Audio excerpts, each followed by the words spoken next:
সেলসের territory লাইফটা মাঝে মাঝে অনেক একা আর মাঝে মাঝে অনেক ফান।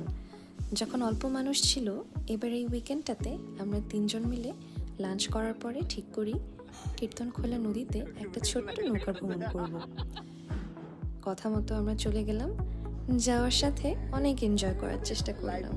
আমরা চা নিয়ে নৌকায় উঠি, বৃষ্টি পড়বে পড়বে এমন সময় অনেক কালারফুল, আবার অনেক মন খারাপ করা মেঘের ছায়ায় বৃষ্টি পড়বে পড়বে অবস্থায় আমরা বোট রাইডটা নিই।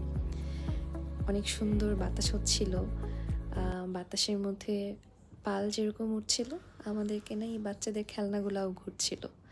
আমরা বেদিদের নৌকা দেখি, মাছ ধরা দেখি, তারপরে গল্প করতে করতে পাড়ে চলে আসি।